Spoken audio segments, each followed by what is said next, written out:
Jake never imagined that the worst day of his life was still to come. He thought it had been when Sarah died in his arms 2 years ago, her last words being, "Promise me you'll be happy." But when he opened that lawyer's letter on a Tuesday morning, while drinking coffee from the mug Sarah had given him for his birthday, he realized his mother-in-law had prepared a revenge that would destroy everything left of his life. The amount? $100,000 that he supposedly owed to his deceased girlfriend's estate. But here's the kicker: Jake had every single receipt, every bank statement, every piece of documentation that proved the exact opposite. In fact, the evidence would show that Sarah owed him money. And when Karen Mitchell's lawyer realized what they had gotten themselves into, the response was so fast and so desperate that it left everyone speechless. But let me start from the beginning, because this story has twists that will make you question everything you think you know about family, grief, and the lengths some people will go to destroy others. Our story begins 8 years ago in Miami, when Jake Thompson, a 26-year-old software developer, saved up every penny for 2 years to buy his first house. It wasn't much, a modest 2-bedroom, 1-bathroom house in a quiet neighborhood. The kind of place where kids ride bikes on the sidewalks and neighbors actually know each other's names. Jake was so proud of that house. He remembers the day he got the keys, calling his parents, his voice shaking with excitement. "I did it, Mom. I actually did it. I own a house." It represented everything he had worked for: stability, independence, a future. 3 years later, at a friend's barbecue, Jake met Sarah Mitchell. She was 24, a kindergarten teacher with the most infectious laugh he'd ever heard. Sarah had this way of making everyone around her feel special. She would remember tiny details about people's lives and ask about them weeks later. With kids, she was magical. They would gravitate toward her like she was some kind of child whisperer. Their first date was supposed to be coffee, but it turned into a 6-hour conversation that ended with them watching the sunrise on Miami Beach. Sarah told Jake that night, "You know, I've never met someone who listens the way you do. Really listens." Jake fell in love with everything about her. The way she sang off-key in the shower. How she left little notes in his lunch when she stayed over. The way she would cry during commercials with dogs in them. Sarah had this rule that every plant in their house needed a name and a backstory. Their fiddle leaf fig was named Fernando, and according to Sarah, he was a retired opera singer from Barcelona. When Sarah moved in 2 years into their relationship, she didn't just move her stuff, she transformed that house into a home. She painted an accent wall in their bedroom a deep navy blue because she said it reminded her of the ocean at night. She installed floating shelves in the living room and filled them with books they would read together. She created a little herb garden by the kitchen window where she grew basil, rosemary, and mint. Jake proposed on a random Tuesday night, right there in their kitchen while she was making spaghetti. No fancy restaurant, no elaborate plan. He just looked at her stirring the sauce, humming that off-key tune she always hummed, and he knew he couldn't wait another day. She said yes before he even finished asking the question. They had started planning their wedding for the following spring. Sarah had already bought magazines and was making Pinterest boards with names like Our Perfect Day and Dancing Under the Stars. She wanted a small ceremony in the backyard of the house, surrounded by all the plants she had lovingly collected over the years. But fate, as we all know, doesn't care about our plans. It happened on a Saturday morning in October. Jake and Sarah had stayed up late the night before, binge-watching a documentary series about ocean conservation. Sarah had this dream of taking a marine biology course, just for fun, and maybe traveling to Australia to see the Great Barrier Reef. They woke up around 9 a.m., later than usual for them. Sarah complained of feeling a little dizzy when she stood up, but they both attributed it to staying up too late. Jake offered to make breakfast while she took a shower. 20 minutes later, Jake heard a sound that will haunt him for the rest of his life, a heavy thud from the bathroom. He found Sarah collapsed on the bathroom floor, unconscious but still breathing. The paramedics arrived in 7 minutes. Jake timed it because those 7 minutes felt like 7 hours. Sarah regained consciousness in the ambulance and grabbed Jake's hand. "I'm scared," she whispered. Jake squeezed her hand and told her, "I'm right here. I'm not going anywhere." At the hospital, they discovered Sarah had a rare congenital heart condition called arrhythmogenic right ventricular cardiomyopathy. It's a genetic condition that often goes undiagnosed because symptoms can be mild or non-existent until a sudden cardiac event occurs. The doctors explained that it affects about 1 in 5,000 people, and Sarah had no way of knowing she had it. For 3 days, Jake barely left Sarah's bedside. He slept in the uncomfortable hospital chair, ate terrible vending machine food, and held her hand through every test, every procedure, every moment of uncertainty. Sarah's family came and went, but Jake was the constant. He was there when she had good moments and laughed about the terrible hospital jello. He was there when she had scared moments and worried about all the things she hadn't done yet. On the third night, Sarah's condition suddenly deteriorated. Jake was alone with her when the alarm started going off. She looked at him with those brown eyes that had captured his heart 5 years earlier and said, "Jake, promise me something." "Anything," he said, tears already starting. "Promise me you'll be happy. Promise me you won't let this stop you from living your life." "Sarah, don't talk like that. You're going to be fine." "Promise me," she insisted, squeezing his hand with what little strength she had left. "I promise," Jake whispered, though he couldn't imagine how he could ever be happy without her. Sarah smiled one last time, closed her eyes and never opened them again. She was 29 years old. They had been together for 5 years, engaged for 8 months, and had a whole lifetime of dreams ahead of them. Jake called her parents from the hospital parking lot, sobbing so hard he could barely speak. Karen's first words were, "What did you do to my daughter?" Not, "Is she okay?" Not, "What happened?" But, "What did you do?" That should have been Jake's first warning about what was coming. To understand what happened next, you need to understand Karen Mitchell.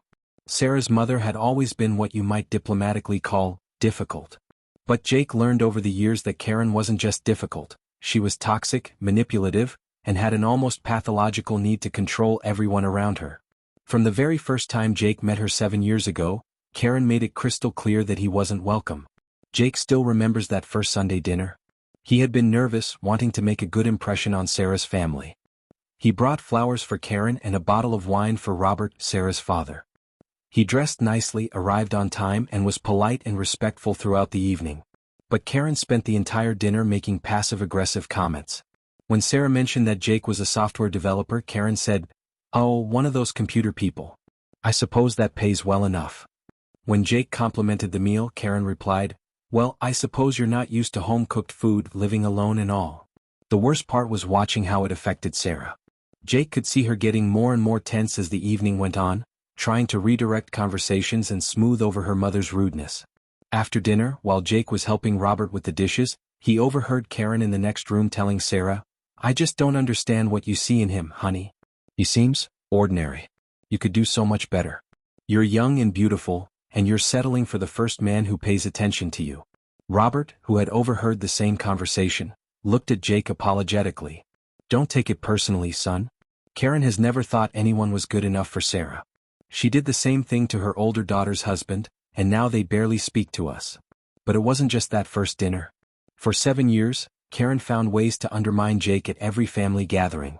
When Jake got a promotion at work, Karen said, "I suppose they needed someone desperate enough to work extra hours." When Jake and Sarah moved in together, Karen told everyone who would listen that, "Sarah is making a mistake rushing into things." The breaking point came during their engagement. Sarah had called her parents to share the exciting news, expecting celebration and support. Instead, Karen immediately started asking invasive questions about their finances, their timeline, and whether Sarah was really sure about this decision. "Mom," Sarah had said during that phone call, "I thought you'd be happy for me. I'm just looking out for you, sweetie.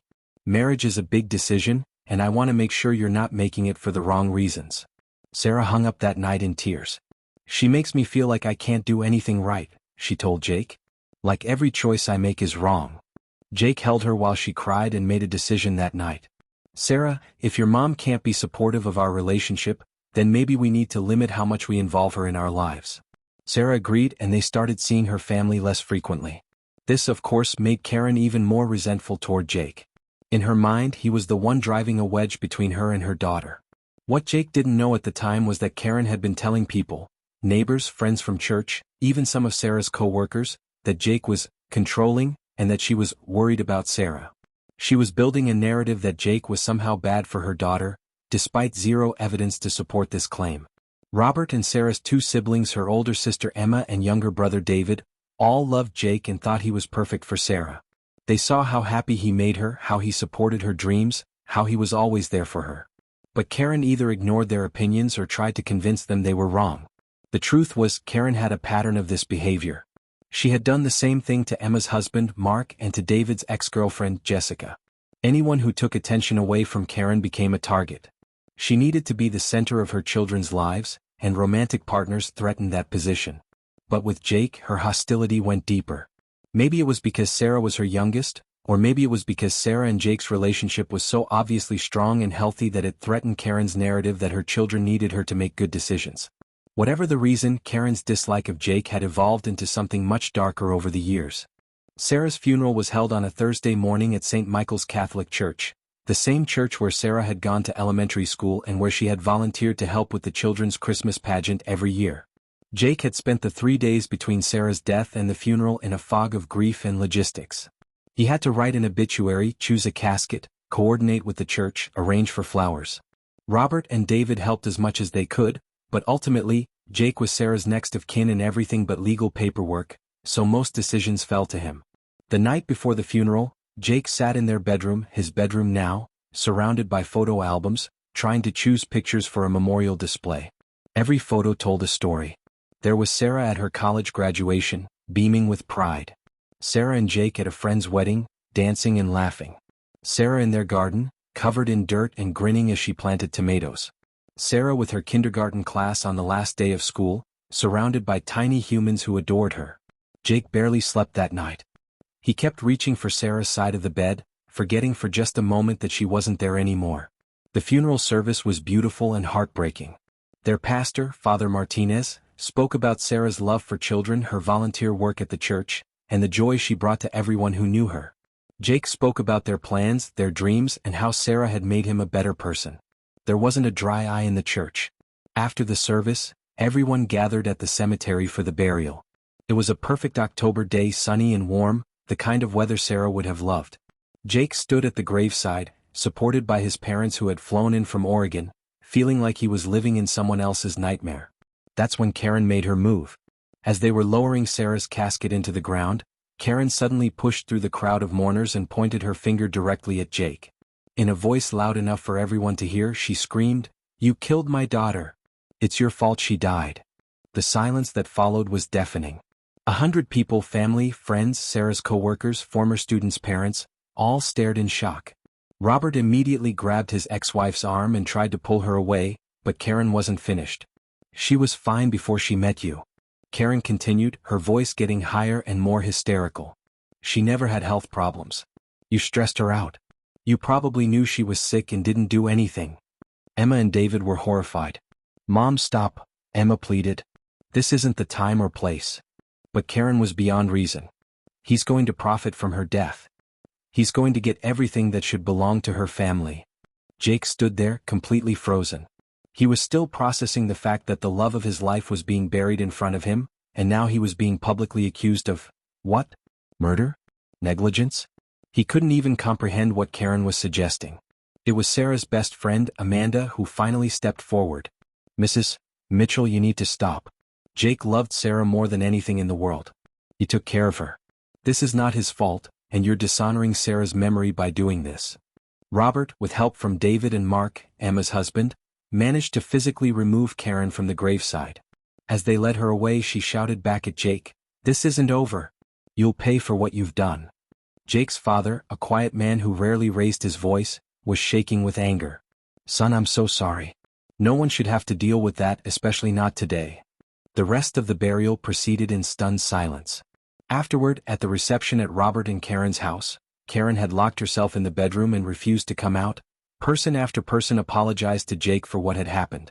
Sarah's Aunt Patricia, Karen's own sister, pulled Jake aside.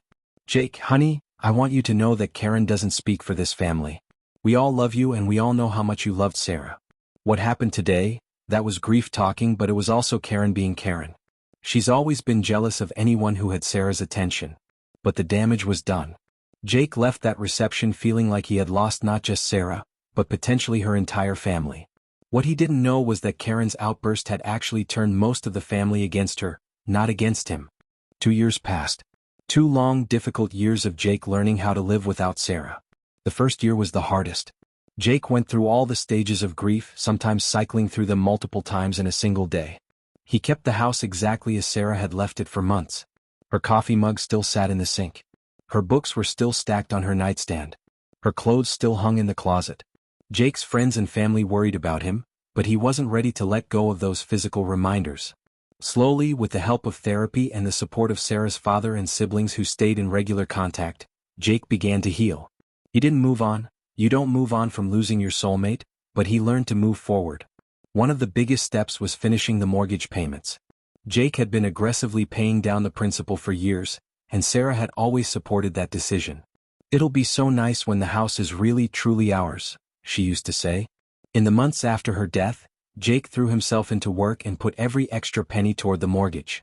It became a mission, a way to honor Sarah's memory and their shared dreams. The day Jake made the final payment, he sat in their kitchen and cried. Not from sadness, but from a bittersweet sense of accomplishment. "We did it, Sarah," he said to the empty room. "The house is ours. I mean mine. But it's ours." Jake had also started dating again tentatively. Nothing serious, but his therapist had helped him understand that building a new life didn't mean betraying Sarah's memory. "She loved you enough to make you promise to be happy," Dr. Peterson reminded him. "Honor that promise." It was exactly 2 years and 4 months after Sarah's death when Jake found the letter in his mailbox. It was a Tuesday morning in February, unseasonably warm for Miami winter weather. Jake had been having a good week, he'd gotten a raise at work, and he was planning a weekend trip to visit his parents. The envelope was thick, official-looking, with the return address of Thompson and Associates law firm. Jake frowned as he walked back to the house. He didn't have any legal matters pending. His first thought was that maybe it was something related to his job. His company had recently been acquired, and there had been a lot of legal paperwork flying around. Jake opened the letter while standing in his kitchen, the same kitchen where Sarah used to make them pancakes on Sunday mornings. The first paragraph made his blood run cold. "Dear Mr. Thompson, our law firm represents the estate of Sarah Elizabeth Mitchell, deceased. Our client, Mrs. Karen Mitchell, as the duly appointed executor of Ms. Mitchell's estate, has brought to our attention a significant financial matter that requires immediate resolution." Jake's hands started shaking as he continued reading. "According to our client's information, Ms. Mitchell made substantial financial contributions to the property located at 1247 Oak Street, Miami, Florida, which is currently owned by you. These contributions, made between 2018 and 2021, totaled approximately $100,000 and represent Ms. Mitchell's equity stake in the aforementioned property. The estate hereby formally requests immediate payment of $100,000, representing Ms. Mitchell's proportional ownership interest in the property, plus accrued interest calculated at the statutory rate of 6% per annum from the date of her death. Failure to remit payment within 30 days of this notice will result in the commencement of legal proceedings to recover the full amount owed, plus attorney's fees, court costs, and additional interest." Jake had to read the letter 3 times before the words sank in. Karen was claiming that Sarah had invested $100,000 in his house and that he now owed that money to her estate. But that was impossible. Completely, utterly impossible. Jake had bought the house in 2016, using his savings for the down payment and securing a mortgage in his name only. Sarah didn't move in until 2018. Her name had never been on the deed, the mortgage, or any of the utility bills. She had never made any financial contributions to the house purchase, renovations, or maintenance. In fact, Jake realized as he thought about it, the financial flow had actually gone in the opposite direction. Over the years, Jake had frequently sent money to Sarah through Venmo or Zelle. When she forgot her wallet at restaurants. When her car needed repairs and she was short on cash. When she wanted to send her niece a birthday gift but hadn't had time to shop. Small amounts, usually $20 to $100, but they added up. Jake spent the rest of that Tuesday going through every financial record he could find. Bank statements, credit card bills, Venmo transactions, tax returns. The story they told was clear. Jake had been the sole financial provider for the house, and if anything, Sarah owed him money from all the small loans he'd given her over the years. But as Jake stared at that lawyer's letter, he realized that being right and being able to prove it in court might be 2 very different things. And Karen clearly believed she could intimidate him into paying rather than fighting. The days following the letter were a blur of panic and detective work. Jake took 3 days off work to go through every single financial document he had kept over the past 8 years. He started with the house purchase documents. Everything was crystal clear. The deed showed Jake Thompson as the sole owner. The mortgage application showed only Jake's name, income, and credit history. The down payment had come from Jake's savings account, and he had the bank records to prove it. Next, Jake went through every home improvement project they had done together. There had been 3 major ones. Renovating the master bathroom in 2019, updating the guest bedroom in 2020, and landscaping the backyard in 2021. For the bathroom renovation, Jake found every receipt. The contractor's estimates, all in Jake's name. The permit application with Jake listed as the homeowner. The receipts from Home Depot for tiles, fixtures and supplies, all paid for with Jake's credit card. Even the final inspection certificate listed Jake as the property owner. The bedroom renovation told the same story. Jake had gotten quotes from 3 different contractors, chosen the materials and paid for everything himself.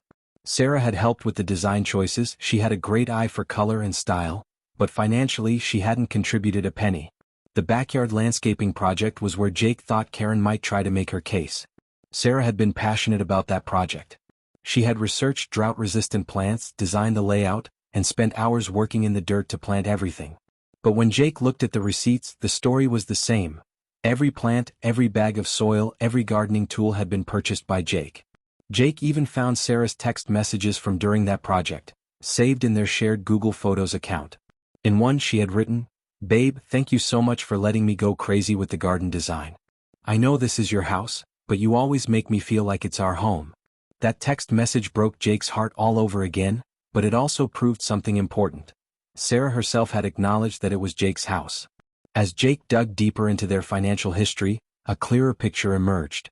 Not only had Sarah never contributed to the house expenses, but Jake had actually been supporting her financially in small ways throughout their relationship. His Venmo history told the story: $50 to Sarah, car registration fee; $75 to Sarah, groceries for dinner party; $30 to Sarah, forgot wallet at lunch; $200 to Sarah, help with rent. This was during a month when Sarah's school district was late with paychecks.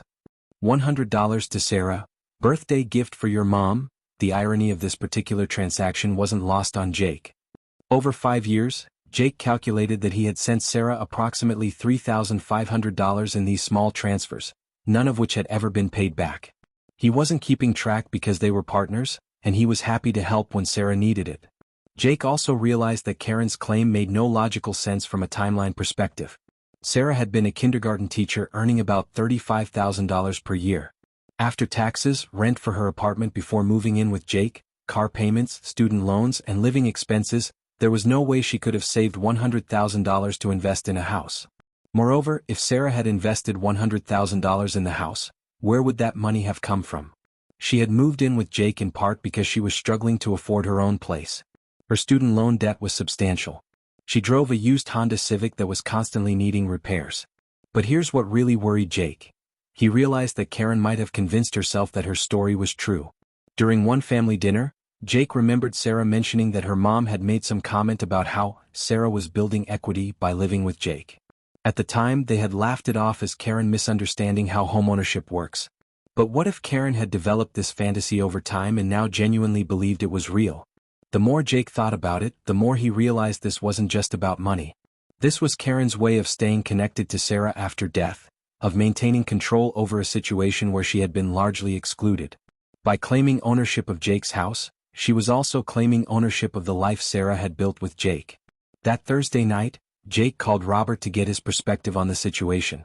"Jake," Robert said, his voice heavy with exhaustion, "I wish I could say I'm surprised, but I'm not. Karen has been difficult since Sarah's death. She's convinced herself that you somehow took advantage of Sarah, even though everyone who knew you both could see how much you loved each other." "Robert, did Sarah ever mention investing in my house?" "Ever?" "Son, Sarah told me multiple times how grateful she was that you were so financially responsible and that you were building a future together. She never once indicated that she had ownership in that house. Hell, she used to joke about how she couldn't even keep her own checking account balanced. Then why is Karen doing this?" Robert was quiet for a long moment. "Jake, Karen sees enemies everywhere. She's always been paranoid, always been convinced that people are trying to take advantage of her or her children. When Sarah died, she needed someone to blame and you were the easiest target. Now, I think she's convinced herself that you owe her something for taking away her daughter." That conversation with Robert gave Jake some peace of mind, but it also made him realize that he was dealing with someone who might not be rational or reasonable. Fighting this in court might be his only option. Jake spent the weekend researching lawyers and reading everything he could find about property law, estate claims and fraudulent lawsuits. By Monday morning, he had compiled a list of 5 attorneys who specialized in estate disputes. The first consultation was with Michael Rodriguez, a lawyer who had been practicing for 15 years and had excellent reviews online. Jake brought copies of all his documentation, the house deed, mortgage papers, receipts, bank statements, and even printouts of his Venmo history with Sarah.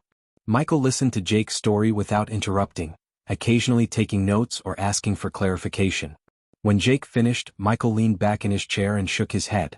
"Jake, I'm going to be very direct with you. For someone to have a legitimate ownership claim on a property, they need one of three things: their name on the deed, a written agreement establishing ownership rights, or documented evidence of substantial financial contribution with the intention of gaining equity. And Sarah had none of those? Not based on what you've shown me. In fact, your documentation suggests the opposite, that you were financially supporting her, not the other way around." Michael picked up one of Jake's bank statements. "Look, I see regular transfers from you to her. Car payments, rent help, miscellaneous expenses. If anyone has a claim here, it would be you claiming that she owed you money." Michael continued, "The fact that she lived in the house doesn't create ownership rights. The fact that she helped with decorating decisions doesn't create ownership rights. Even if she had paid for groceries or utilities occasionally, that wouldn't create ownership rights unless there was a clear agreement that those payments were intended as investment in the property. So what do you think Karen's angle is here? Honestly, I think this is a grief-driven vendetta wrapped in legal language. She's hoping you'll be too intimidated or too emotionally exhausted to fight back, so you'll just pay her to make the problem go away." Michael's expression darkened. "It's a form of legal extortion, and it's more common than you'd think, especially in situations involving family drama." Jake left that consultation feeling more confident about his legal position, but he wanted a second opinion. The next lawyer, Jennifer Walsh, told him essentially the same thing, but she added something that made Jake's blood boil. "Jake, I've seen cases like this before. Usually, it's a family member who feels entitled to someone's assets after death and can't accept that they weren't included in the will or inheritance. They look for any angle to get what they think they deserve. But Sarah didn't have a will. We talked about it, but we kept putting it off because we were young and healthy." "Exactly. Which means under Florida law, if she had any assets, they would go to her parents as her next of kin. But she didn't have significant assets, did she?" Jake thought about it. "Her car, which was worth maybe $3,000. Some savings, maybe $2,000. Her 401k from the school district, which I think had about $8,000 in it. Personal belongings. So we're talking about maybe $15,000 total, and most of that would be tied up in administrative costs anyway. Karen is probably looking at inheriting almost nothing from her daughter's actual estate, so she's trying to create assets that don't exist." The third lawyer Jake consulted was Patricia Williams, and she was the one who changed everything. Patricia was in her 50s, with gray hair and sharp eyes that seemed to see right through people. She had built a reputation as someone who didn't back down from bullies, whether they were ex-spouses, greedy relatives, or corporations trying to take advantage of individuals. After reviewing Jake's documents, Patricia looked up at him with a slight smile. "Jake, not only do you have a strong defense against this claim, but you might have grounds for a countersuit." "What do you mean?" "What Karen is doing could be classified as a frivolous lawsuit, especially if she proceeds after being presented with clear evidence that her claim has no merit. In Florida, if someone files a lawsuit that's clearly without legal foundation, the losing party can be required to pay the winner's attorney fees." Patricia continued, "But beyond that, if we can show that Karen knew her claim was false when she made it, this could be considered harassment, intentional infliction of emotional distress, or even extortion depending on how far she wants to take this. So what do you recommend?"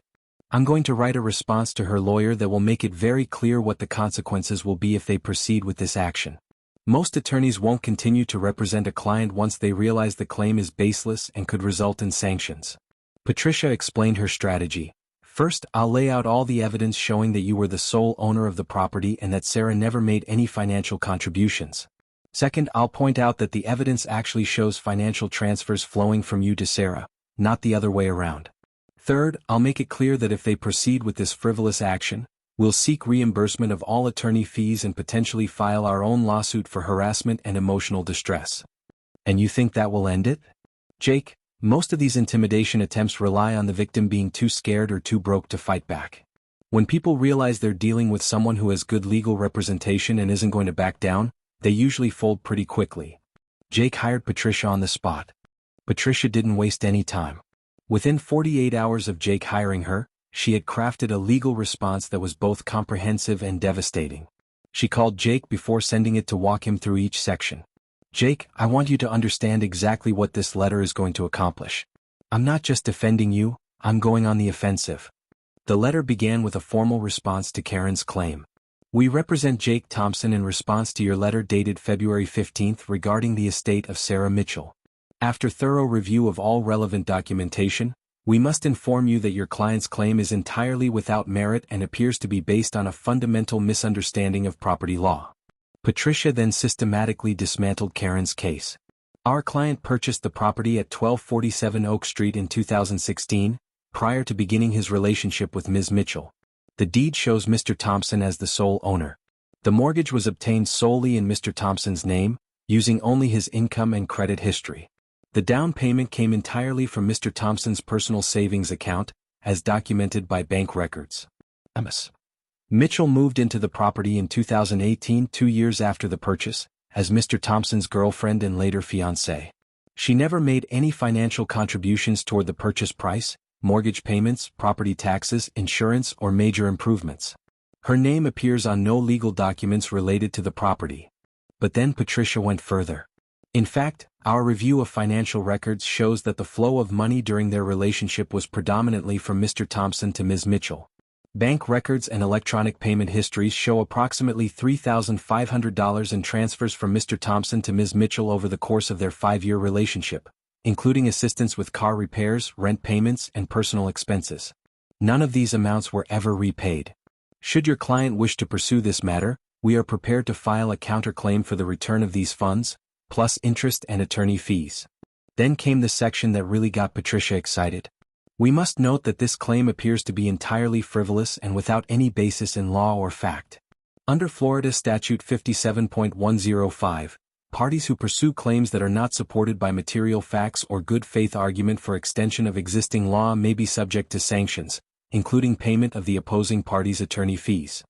Additionally, if this matter proceeds to litigation, we will seek not only dismissal of your client's baseless claim but also damages for harassment, intentional infliction of emotional distress, and abuse of process. Mr. Thompson has suffered significant emotional distress as a result of these unfounded accusations during what continues to be a difficult period of grief and healing." The letter concluded with what Patricia called the knockout punch. "We strongly advise your client to withdraw this claim immediately. Should you proceed with litigation, we are confident that not only will your client's claim be dismissed, but she will be liable for our client's attorney fees and potentially significant damages for pursuing a frivolous and malicious action. We await your response within 10 business days. Failure to withdraw this claim will be interpreted as your intention to proceed with frivolous litigation, and we will respond accordingly." Patricia explained to Jake that this wasn't just a defense, it was psychological warfare. Most lawyers won't continue representing a client once they realize they could be sanctioned for filing a frivolous lawsuit. And most clients won't continue once they realize they might end up owing more money than they were trying to get in the first place. "What if Karen's lawyer is as unreasonable as she is?" Jake asked. "Then we document everything, file our own lawsuit, and take them to the cleaners." "But Jake, I've been doing this for 25 years. 90% of these intimidation attempts fall apart the moment they encounter real resistance." Patricia sent the letter on a Thursday morning via certified mail and email. Jake spent the next few days in anxious anticipation, checking his phone constantly and jumping every time the mail arrived. But Patricia had predicted the timeline perfectly. The following Tuesday, exactly 1 week after sending their response, her phone rang. Patricia called Jake at work with news that stunned him. "Jake, you're not going to believe this. I just got off the phone with Karen's attorney, David Brennan. And they're withdrawing the claim. Completely. No negotiation, no counteroffer, no request for a settlement. Brennan said, and I quote, "After reviewing the matter more thoroughly, we have determined that the estate has no viable claim against Mr. Thompson and will not be pursuing this matter further." Jake was silent for a moment, processing what he'd just heard. "Wait, that's it? They just gave up?" Brennan sounded embarrassed. I could tell he realized he'd been fed a bunch of nonsense by his client and hadn't done proper due diligence before sending that initial demand letter. No lawyer wants to be associated with a frivolous lawsuit, especially one that could result in sanctions. But Patricia wasn't finished. Here's the really interesting part. Brennan volunteered some information he probably shouldn't have. He said that when he asked Karen to provide documentation supporting her claim, she couldn't produce anything. No receipts, no bank records, no written agreements. Nothing. So she knew she was lying? It gets worse. Brennan said that when he pressed her for specifics about these supposed $100,000 contributions, Karen's story kept changing. First, she said Sarah had paid for renovations. Then she said Sarah had helped with mortgage payments. Then she claimed Sarah had contributed to the down payment, which would have been impossible since Sarah didn't even know Jake when he bought the house. Jake felt a mixture of relief and anger washing over him. So she just made the whole thing up? Jake, I think what happened is that Karen convinced herself over time that Sarah must have contributed financially to your relationship, and she decided that entitled her to ownership of your house. She probably never expected you to fight back, and she definitely didn't expect you to have documentation proving the opposite of what she claimed. Patricia continued, but here's the part that really shows you what kind of person you were dealing with. When Brennan told Karen that her claim was legally baseless and that she could be liable for your attorney fees if she proceeded, her response was, well, it was worth a try. She said that? It was worth a try? According to Brennan, yes. She wasn't even embarrassed about filing a false claim. She was just disappointed it didn't work. Jake sat in his office chair, staring out the window at the Miami skyline, trying to process the casual cruelty of what Karen had done. She had deliberately tried to take his house, the home he had shared with her daughter, the place where their happiest memories were made based on claims she knew were false. Patricia, what happens now? Is this really over? As far as the legal matter goes, yes. Brennan is sending me a formal letter confirming that they're withdrawing the claim and will not pursue the matter further. But Jake, I want you to understand something important about what just happened here. What do you mean? Karen wasn't just trying to get money from you. She was trying to take away the one thing you had left of Sarah, your shared home. She was trying to force you to either pay a massive sum you didn't owe or lose the place where you built your life together. That's not just greed, that's deliberate cruelty designed to cause maximum emotional damage. Jake felt tears starting to form. He had been so focused on the legal and financial aspects of Karen's claim that he hadn't fully processed the emotional dimension of what she was trying to do. Patricia, can I ask you something? In your professional opinion, if I had been less prepared or hadn't hired you, what would have happened? Patricia was quiet for a moment. Honestly? A lot of people in your situation would have panicked and tried to settle just to make the problem go away. Karen was probably counting on you offering her $20,000 or $30,000 to avoid the stress and cost of a legal battle. From her perspective, even that would have been a win. And if I had just ignored the letter completely? Then she might have actually filed a lawsuit, which would have been much more expensive and stressful for you to defend, even though you would have ultimately won. The beauty of responding aggressively right away was that we called her bluff before she had a chance to dig in deeper. Jake realized how close he had come to either losing a significant amount of money or facing months of expensive litigation. If he hadn't been organized enough to keep good financial records, or if he hadn't been able to afford a good attorney, Karen's plan might have worked. What Jake didn't learn until later was that Karen's failed lawsuit had caused a major rift in Sarah's family. The truth came out 3 weeks later when Robert called Jake with an apology and an explanation. Jake, I need to tell you something that's been eating at me. I knew Karen was angry, but I had no idea she was planning to go after you legally until after she had already sent that letter. Robert, you don't need to apologize for. No, Jake, I do. Because when I found out what she had done, I asked her directly if she had any evidence to support her claims. And she admitted to me that she didn't. Jake felt his anger flaring again. She admitted it? She said she thought you had probably taken advantage of Sarah financially and that even if she couldn't prove it, you deserved to pay something for taking her daughter away from the family. Robert's voice was heavy with disappointment. Jake, I want you to know that I immediately told her she was wrong, that what she was doing was horrible, and that she needed to drop it. When she refused, I told her that if she continued with this lawsuit, she would be doing it without any support from me or the other kids. How did she react to that? She accused me of choosing you over my own daughter's memory. She said I was betraying Sarah by not supporting her mother's efforts to get justice. It was an ugly conversation. Robert continued, Emma and David feel the same way I do. We all told Karen that Sarah would be horrified by what she was doing. Sarah loved you, Jake. She was planning to marry you. She would never want her mother to try to take away your home. I appreciate you telling me this, Robert. It means a lot to know that you guys still support me. Jake, there's something else. Karen has been telling people in her church and in her neighborhood that you were abusive to Sarah, that you controlled her finances, and that the lawsuit was about recovering money you had stolen from her. Jake felt sick. She's been spreading lies about me? Emma found out when one of her friends mentioned that she'd heard Jake Thompson was being sued by his girlfriend's family for financial abuse. Emma set the record straight, but who knows how many people Karen has told this story to. This revelation hit Jake harder than the lawsuit itself. The idea that people in Sarah's community, people who had known and loved her, might believe he had been abusive was devastating. Sarah had been beloved by everyone who knew her: her students, their parents, fellow teachers, people at church. The thought that her mother was poisoning that legacy with lies about their relationship made Jake feel sick. Robert, what can I do about that? Well, the good news is that most people who actually knew you and Sarah don't believe it. Amanda, Sarah's best friend, has been very vocal about defending you. Some of Sarah's co-workers have reached out to Emma asking if the rumors were true, and Emma has been setting the record straight. But still, the fact that she's out there telling people?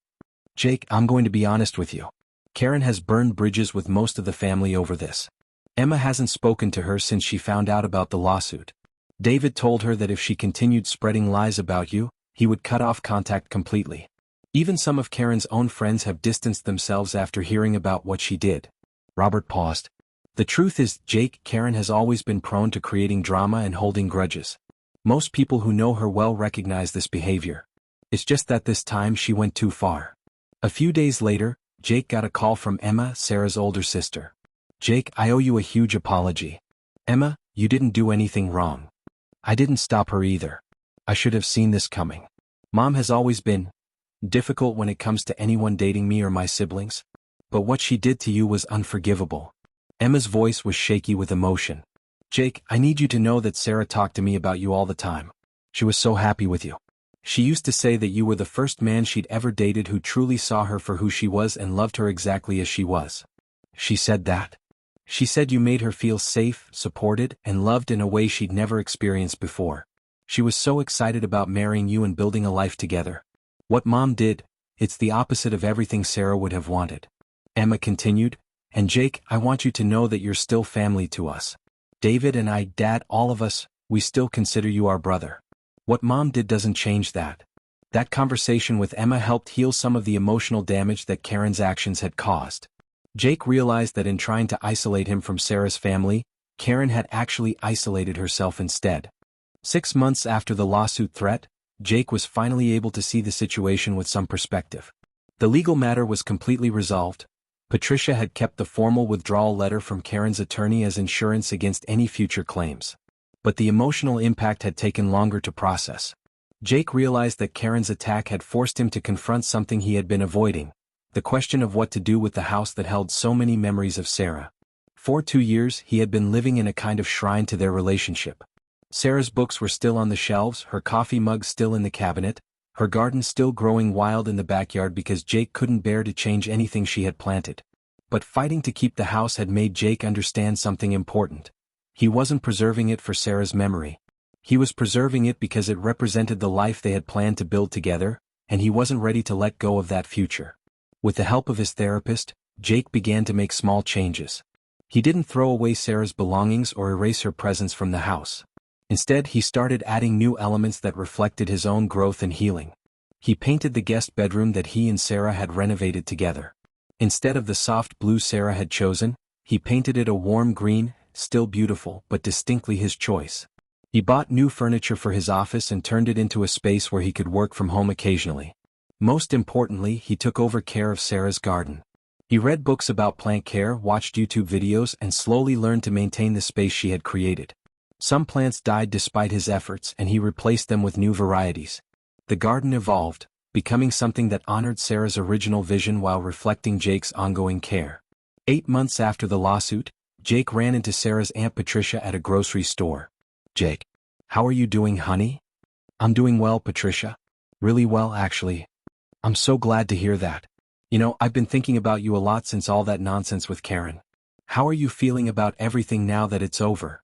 Jake thought about the question. You know, Patricia, I think I'm grateful it happened. Grateful? It forced me to fight for something that mattered to me. It made me realize that the house isn't just a building, it's the foundation of the life Sarah and I built together. And it showed me who my real family is. Patricia smiled. Sarah would be so proud of how you handled that situation. She always said you were the strongest person she knew, even though you were gentle about it. She used to say that? All the time. She said you had this quiet strength that made her feel like she could handle anything as long as you were in her corner. That conversation stayed with Jake for weeks. Sarah had seen strength in him that he hadn't always seen in himself. Fighting Karen's lawsuit had revealed that strength to him. A year after the legal drama ended, Jake made a decision that surprised everyone, including himself. He started dating seriously again. Her name was Lisa, and she was a graphic designer he met through a friend's birthday party. Jake was nervous about bringing Lisa to the house for the first time. It still contained so many reminders of Sarah, and he wasn't sure how Lisa would feel about that. But Lisa surprised him. When she saw the garden, she said, "Sarah had amazing taste. This is beautiful." When she noticed the photos of Jake and Sarah still displayed in the living room, she said, "I'm glad you keep these up.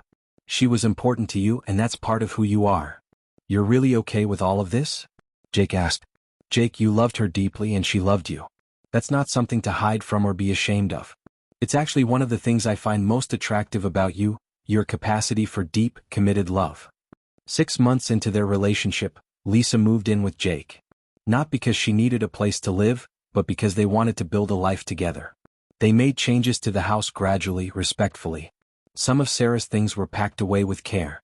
Others remained as part of the home's history. Lisa helped Jake create new traditions while honoring old ones. They kept Sarah's garden but added new sections. They kept the photos of Jake and Sarah but added photos of new adventures and friends. On the 3-year anniversary of Sarah's death, Jake and Lisa planted a new tree in the backyard, a magnolia that would bloom every spring in shades of pink and white. It wasn't a replacement for anything Sarah had planted. It was an addition, a symbol of how life continues to grow and change while honoring what came before. That evening, Jake sat on his back porch with Lisa, looking at the garden that had been Sarah's dream and was now their shared responsibility. "Do you think Sarah would approve?" Lisa asked. Jake considered the question seriously. "I think Sarah would be happy that the house is still filled with love. I think she'd be glad that someone is taking care of her plants. And I think she'd like you." "How can you be sure?" "Because Sarah wanted me to be happy. She made me promise that before she died. And you make me happy in a different way than Sarah did, but just as real." As for Karen, Jake never heard from her directly again. Robert mentioned occasionally that she had continued to tell anyone who would listen that Jake had somehow wronged her family, but fewer and fewer people seemed interested in her version of events. Emma told Jake that Karen had eventually moved to a different city to live closer to her sister, perhaps recognizing that she had damaged too many relationships in Miami to rebuild her social life there. "The sad thing," Emma said, "is that Mom could have been part of your healing process. She could have shared memories of Sarah with you, could have stayed connected to the life Sarah built. Instead, she chose anger and revenge and she ended up with nothing." Jake felt sorry for Karen in a distant way. Her inability to let go of her resentment had cost her relationships with her surviving children and any connection to the life her deceased daughter had built. In trying to take something away from Jake, she had ended up taking everything away from herself. 2 years after the lawsuit, Jake received an unexpected piece of mail, a wedding invitation. Emma was getting married and Jake was invited to the wedding. At the reception, Jake found himself sitting at a table with Robert, David, and several of Sarah's cousins. It felt like a family reunion, and Jake realized that Karen's failed attack had actually strengthened his bonds with the people who truly mattered. During the father-daughter dance, Robert came over to Jake's table. "You know, Jake, Emma asked me if I thought Sarah would be happy about her getting married." "What did you tell her?" "I told her that Sarah would be thrilled, and that she would have wanted you here to celebrate with us. Sarah always said family isn't just about blood, it's about the people who choose to love and support each other." Robert put his hand on Jake's shoulder. "You chose to love my daughter completely, and you chose to fight for that love even after she was gone. That makes you family, and nothing Karen did could ever change that." As Jake drove home that night, he reflected on how much his life had changed since that terrible Tuesday morning when he opened Karen's lawyer's letter. He had learned that he was stronger than he knew, that love extends beyond death, and that family is defined by loyalty and care, not just genetics. The house that Karen had tried to take away from him had become something new, not just a monument to his past with Sarah, but the foundation for his future with Lisa and whatever came next. It was a home in the truest sense, a place where love lived, where memories were honored, and where new dreams could take root. Jake never forgot Sarah and he never stopped missing her. But he learned that honoring her memory didn't mean freezing his life in place. It meant living fully, loving deeply, and fighting for what mattered, just as she would have wanted him to do. And every spring, when the magnolia tree bloomed and Sarah's original garden came back to life, Jake was reminded that love, like life, finds a way to continue growing, even in the face of those who try to destroy it. If you're still watching this story, you might be wondering what lessons Jake learned from this experience that could help you if you ever face something similar. First, documentation is everything. Jake's meticulous record-keeping saved him tens of thousands of dollars and months of legal stress. Keep receipts, save bank statements, and maintain clear records of major financial transactions. You never know when you might need to prove what really happened. Second, don't let people intimidate you with legal-sounding threats. Many aggressive demand letters are actually bluffs designed to scare you into paying money you don't owe. When you're faced with a legal threat, consult with an attorney before making any decisions about whether to fight or settle.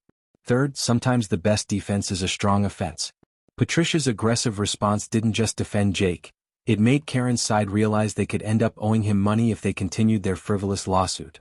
Fourth, grief makes people do terrible things sometimes. Karen's attack on Jake wasn't really about money, it was about her inability to process her loss in a healthy way. Understanding that didn't excuse her behavior, but it helped Jake avoid taking her actions as a personal reflection of his relationship with Sarah. Finally, don't let toxic people define your relationships with others. Karen's attempt to isolate Jake from Sarah's family backfired because the people who truly cared about him and Sarah could see through her manipulation. Jake's story is a reminder that sometimes life tests us in ways we never expected. But with the right support, good documentation, and the courage to fight for what's right, it's possible to not just survive these challenges but come out stronger on the other side. The house that Karen tried to steal is still Jake's home today.